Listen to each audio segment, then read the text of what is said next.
Ya ampun. Bapak boy. Sebelum iya tadi kita kaget kak.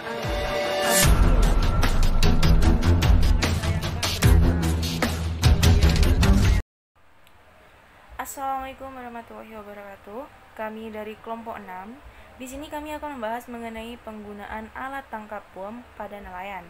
Sebelumnya, perkenalkan terlebih dahulu anggota kami, yaitu saya sendiri, Devi Wahyu Putri Anjarsari, NIM 12, Septiani Inka Fidianis Ifada, NIM 30, Sri Wahyuni, NIM 57, Jilita Amranani, NIM 93, dan Noverdian Firmansah, NIM 108. Baik, selanjutnya yaitu pembahasan mengenai identifikasi masalah. Dalam video tersebut terjadi penangkapan ikan secara ilegal, yaitu dengan menggunakan bahan peledak atau bom. Kejadian tersebut terjadi di Pulau Tabuhan, Banyuwangi. Diketahui Pulau nelayan melakukan pengeboman sebanyak 3 kali. Kejadian pengeboman tersebut diketahui dan disaksikan banyak masyarakat yang ada di sekitar pulau. Selanjutnya akan dibahas oleh rekan saya. Pembahasan selanjutnya yaitu solusi. Adapun upaya-upaya yang dapat dilakukan dalam meminimalisir terjadinya penangkapan ikan secara ilegal, terutama penggunaan bahan peledak atau bom oleh para nelayan, dikarenakan dirasa tidak ramah lingkungan dan dapat merusak ekosistem laut, terutama pada terumbu karang. Solusi selanjutnya yaitu yang dikemukakan oleh Indra Pramana tahun 2010, yaitu Antoni Simbolon dan Jusadi, yaitu yang pertama pengembangan mata pencarian, lalu yang kedua pengaturan waktu, jumlah, ukuran, dan wilayah tangkap, lalu yang ketiga penegakan hukum, lalu yang keempat pemberlakuan aturan oleh masyarakat setempat, lalu yang terakhir yang kelima pendidikan dan penyadaran tentang lingkungan. Untuk solusi yang pertama yakni pengembangan mata pencaharian. Masyarakat, terutama nelayan yang ada di pesisir, sebagian besar dikategorikan sebagai masyarakat miskin yang memiliki tingkat pendidikan yang sangat rendah. Segala tindakan yang dilakukan oleh nelayan cenderung bersifat destruktif atas pengaruh ekonominya. Hal tersebut diperparah dengan sifat keserakahan dalam mendapatkan tangkapan ikan yang banyak tanpa mempertimbangkan kelestarian lingkungan. Sehingga dengan adanya pengembangan atau alternatif dalam mata pencaharian, diharapkan masyarakat, terutama petani atau nelayan, dapat memberikan nilai tambah dengan harapan mengurangi sikap destruktif tersebut. Kemudian yang kedua adalah penegakan hukum. Kebijakan pemerintah dalam memberlakukan hukum bagi para pelaku kriminal perlu ditegakkan dengan baik dan benar.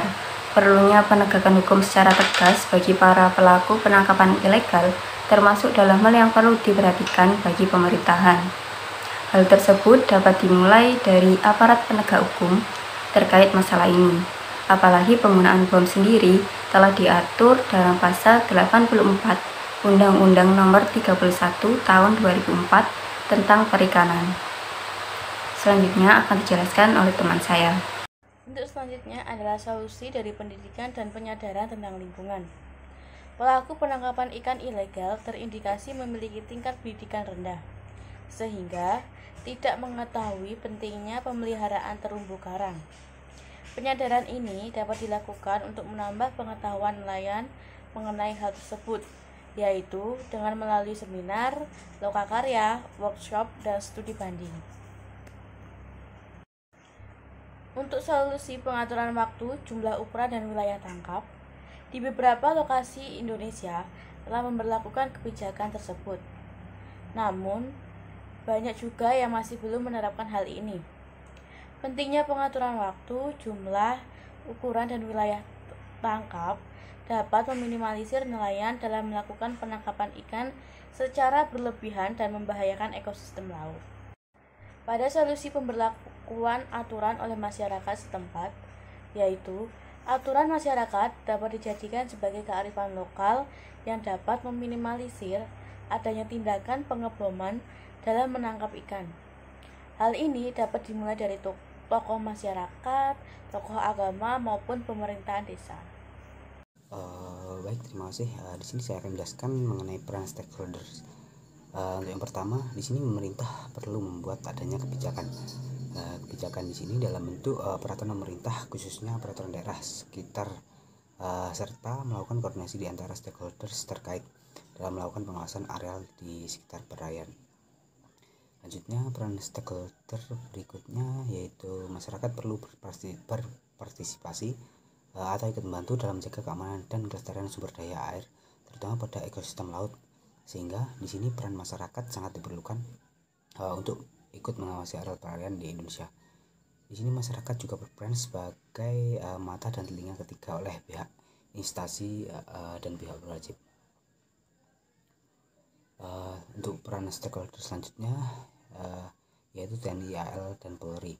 Peran TNI AL dan Polri dalam pencegahan, pengawasan dan penegakan hukum hingga penahanan pelanggar hukum terhadap aksi penangkapan ikan dengan bahan peledak atau bom oleh nelayan.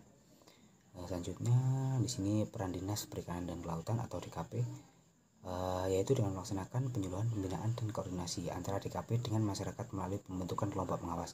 Dan itu peran DKP juga menjadi penengah sekaligus harus mampu mengatasi masalah yang terjadi di areal perairan, terutama masalah penghukuman ikan menurut Kusuma Nisari, Marsitio dan Yusnaldi. Baik, terima kasih. Cukup sekian presentasi dari kelompok kami. Apabila ada kurang lebihnya, kami mohon maaf. Terima kasih atas perhatiannya. Sampai jumpa di lain waktu. Assalamualaikum warahmatullahi wabarakatuh.